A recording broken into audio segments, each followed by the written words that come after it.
ही पहिली निवडणूक अशी आहे की ज्याच्यात उत्तर देण्याची वेळ मोदी यांच्यावर आलेली आहे। माढा असेल, माळशिरस असेल, सोलापूर सारखा मतदारसंघ असेल, तिथे 24 तासात पंतप्रधानांना दुसरी सभा घ्यावी लागली। त्याच्या आधी एक वर्ष म्हणजे निवडणुका जाहीर व्हायच्या आधी एक वर्ष दर महिन्याला एक अशा पद्धतीने पंतप्रधानांच्या भेटी महाराष्ट्रात झालेल्या आहेत। स्थानिकांवर पूर्णपणे त्यांचा विश्वास असता तर एवढ्या त्यांनी भेटी दिल्या असत्या का?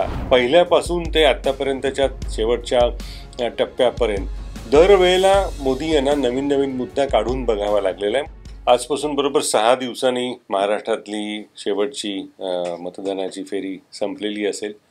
पुढच्या आठवड्यात यावेळेला महाराष्ट्राचं मतदान झालेलं असेल।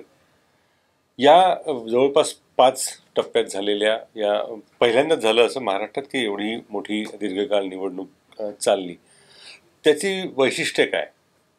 एक मुद्दा सांगायला हवा, आवर्जून सांगायला हवं की या निवडणुकीच्या वेळेला पहिल्यांदाच असं झालं की पंतप्रधानांनी जास्तीत जास्त भेटी महाराष्ट्राला दिल्या।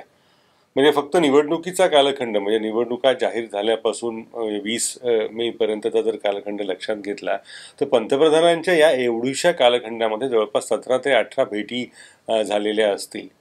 त्याच्या आधी एक वर्ष म्हणजे निवडणुका जाहीर व्हायच्या आधी एक वर्ष दर महिन्याला एक अशा पद्धतीने पंतप्रधानांच्या भेटी महाराष्ट्रात झालेल्या आहेत।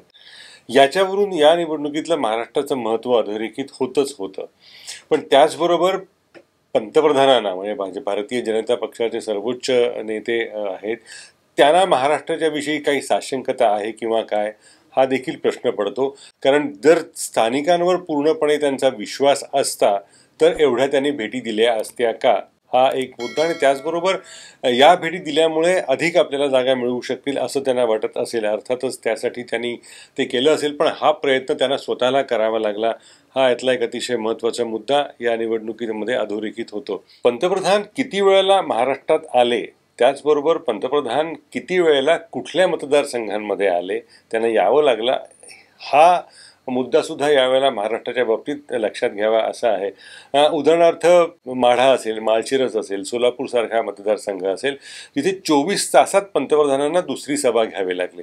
सर्वसाधारणपणे पंतप्रधान पदावरील व्यक्ती एका जिल्ह्यामध्ये एकापेक्षा जास्त निवडणूक सभा घेत नाही असा संकेत आहे। कारण तेवढं प्रभाव क्षेत्र तेवढं मोठं असतं की त्याच्यात ते पुरतं। पण तरी सुद्धा यावेळेला त्यांना 2-2 सभा अगदी 24 तासाच्या आत त्या मतदारसंघात घ्याव्या लागल्या। तसंच मुंबईचंही म्हणता येईल, म्हणजे 15 तारखेला मुंबईमध्ये त्यांचा मोठा रोड शो म्हणता येईल अशा पद्धतीचं त्यांचं सादरीकरण आहे। त्याच्यानंतर परत लगेच 17 तारखेला त्यांच्या 2 राजकीय सभा पण आहेत। अगदी कल्याण मतदारसंघ असेल, कल्याण, भिवंडी आणि मुंबई। त्यामुळे या परिसरामध्ये या राज्यामध्ये अनेकदा पंतप्रधानांनी यावं लागलं। ही सुद्धा मला असं वाटतं निवडणुकीच्या अनुषंगानं लक्षात घ्यावी अशी एक बाब आहे। त्याचबरोबर एक बाब लक्षात घ्यायला हवी की पंतप्रधानांच्या प्रचाराचा पवित्रा आत्तापर्यंतच्या निवडणुकांमध्ये म्हणजे मोदी हे गुजरातचे मुख्यमंत्री असतानाच्या सुद्धा 2 निवडणुका मी त्यावेळेला बातमीदारी प्रत्यक्ष केलेली आहे। पंतप्रधान पदाची त्यांची ही 3री निवडणूक बघतो आहे। एवढ्या प्रदीर्घ कालखंडामध्ये नरेंद्र मोदी यांचं राजकारण कशा पद्धतीनं होतं याची एक छान पातळीवरती एक विश्लेषण करता येईल अशी एक रचना त्याच्यामध्ये असते। पंतप्रधान विषय देतात आणि मग तो निवडणुकीचा विषय, राजकीय विषय, इतरांना त्याच्यावरती प्रतिक्रिया द्याव्या लागतात, इतरांना त्याच्यावरती भूमिका घ्याव्या लागतात। ही पहिली निवडणूक अशी आहे, मला असं वाटतं नरेंद्र मोदींच्या इतिहासातली, राजकीय इतिहासामधली पहिली, की ज्याच्यात उत्तर देण्याची वेळ मोदी यांच्यावर आलेली आहे। म्हणजे त्याला इंग्रजीचा आधार घ्यायचा झाला तर पॉलिटिकल नॅरेटिव्ह म्हणतात, एक राजकीय कथानक ते निश्चित करण्याची ताकद हे आत्तापर्यंत दरवेळेला मोदी दाखवत आलेले आहेत। तर त्यांचा राजकीय मोठेपणा आहे, त्यांचं राजकीय एक चातुर्य म्हणता येईल ते याच्यामध्ये आहे की आपण कथा निश्चित करायची आणि मग त्या कथेभोवती अन्य राजकीय पक्षाच्या नायकांना फिरतं राहावं लागेल अशी व्यवस्था करायची। ही निवडणूक मात्र पूर्णपणे अपवाद ठरते। पहिल्यापासून ते आत्तापर्यंतच्या शेवटच्या टप्प्यापर्यंत दरवेळेला मोदी यांना नवीन नवीन मुद्दा काढून बघावा लागलेला आहे। मग सुरुवातीला तो मंगळसूत्र असेल, नंतर मग तो वारसा हक्क, तुमची संपत्ती काढून घेतली जाईल, मग तुमची घरं काढून घेतली जातील, तुमची म्हैस काढून घेतली जाईल वगैरे वगैरे अशा स्वरूपाची त्याच्यावरती नंतर चर्चा झाली तो मुद्दा असेल। पुण्यामध्ये भटकती आत्मासारखा विषय असेल, ज्याच्यानंतर अजितदादांना बारामती मतदारसंघामध्ये आपल्या स्वतःच्या निवडणूक प्रचार छायाचित्रांवरून मोदी यांची छबी हटवावी लागली असा मुद्दा असेल, आणि नंतरचा ताजा हा अदानी अंबानी यांचा मुद्दा असेल. प्रत्येक वेळेला जो काही मुद्दा मोदी यांनी प्रचारार्थ हात ज्याला घातला तो काही प्रमाणात त्यांना नंतर बदलावा लागला, तर तो एका अर्थी उलटला असं म्हणता येईल. म्हणजे एक त्याचं साधं उदाहरण देता येऊ शकेल की शरद पवारांनी इंडियन एक्सप्रेसशी बोलताना, वार्ताहरांशी बोलताना काही काळानंतर छोट्या छोट्या राजकीय पक्षांना काँग्रेसमध्ये विलीन व्हावं लागेल किंवा काय अशी एक शक्यता वर्तवली होती. महाराष्ट्रातल्या सभेमध्ये मोदी यांनी हाच धागा पकडला आणि उद्या या पक्षांना काँग्रेसमध्ये जावं लागण्यापेक्षा आमच्या पक्षात या अशी एक त्यांना पर्याय द्यावा लागला. म्हणजे शरद पवार असतील आणि उद्धव ठाकरे असतील. तर त्याच्यामुळे अर्थ असा निघाला, एरवी हे जर राजकीय विधान पूर्वीच्या मोदींनी केलं असतं तर ते एका अर्थी चिकटलं असतं या दोन नेत्यांना.